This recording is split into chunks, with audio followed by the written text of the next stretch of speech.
Hi guys, my name is Absolute Fade and welcome to my first ever YouTube video, a gaming review for Ori and The Will of the Wisps.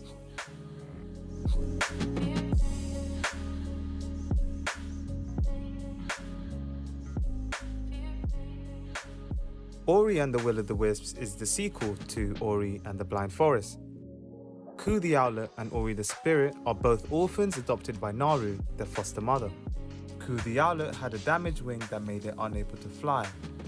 Ori eventually helped to fix Ku's wing with a feather from Ku's mother Kuro, who was the main antagonist in the first game. Whilst Ku and Ori are flying through the sky, a fierce storm caused the two to be separated from each other in the corrupted land of Niwen, which ultimately leads to Ku's death. In this game, Ori must travel through unfamiliar terrain in search of the 4 wisps that could potentially bring Ku back to life through the power of the long-dead spirit tree. Ori and the Will of the Wisps is an exciting platformer set in the corrupted land of Niwen. Featuring hand-painted light maps and an amazing OST, this game is a great addition to the series. In this game, you will travel across different lands using Ori's unique kit, which includes grappling through moss, burrowing through sand, and swimming in monster-infested water. I had a lot of fun traveling in this world, and I felt the developers made this experience even better with the boss fights that challenge you to use several parts of Ori's kit to escape. As you travel, you will come across distinct NPCs with their own connection to Niwen's perilous land.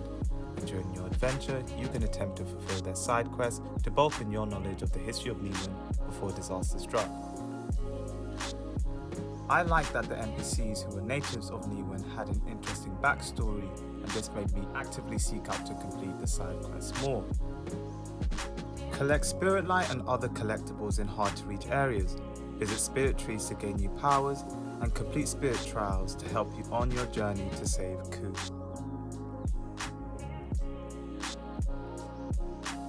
The first thing I didn't like about this game was how boring combat was outside of combat shrines and boss fights. Combat shrines can be activated to create a space where you fight waves of enemies. If you defeat all of them, you're rewarded with an extra shard slot which you can use to give Ori an extra ability from your shard collection. The boss fights were enjoyable in this game because of how different each one was. Rather than mindlessly button smashing, you have to adjust to the terrain and attack patterns of each boss. However, most of the monsters that you find wandering around Niwen are boring to fight. It felt like the devs just put them there to inconvenience the player whilst you're moving around. It wasn't fun fighting those monsters, so most of the time I just avoided them completely, especially if they were in the water or sand, since you could only dash through the monsters to do any damage. Although I like most of the side quests in the game, I found the Monkey side quests to be quite boring, and since all of the monkeys looked the same, I wasn't really interested in completing them.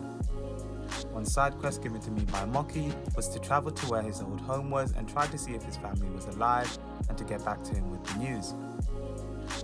All I remember was there being some dialogue about how sad he was, and that was pretty much it. To be honest, I felt like I had wasted my time doing the quest. The thing I dislike most about this game is that there is no minimap. With all the different intersections in this game, I felt like I wasted a lot of time going to the map to find the route for the objective I was looking to complete. Some people would say that this incentivizes you to explore the world and learn your surroundings, but personally, I want to at least have the option to add a minimap. Ori and the Will of the Wisps is a good sequel, but I wouldn't say it's a must-play game. I enjoyed the story in both games and I felt they connected well. However, I would recommend buying the first game and then seeing if you like the gameplay, as it plays pretty much the same as this one. If you have played Ori and the Blind Forest, I would recommend waiting until this game is on sale before buying it. This has been my Ori and the Will of the Wisps review, and I'm really grateful that you stayed to the end of the video. The next game I'm thinking of doing a review for is Kena, Bridge of Spirits.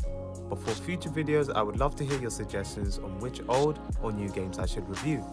Thanks for watching this video, and hopefully I'll see you next time.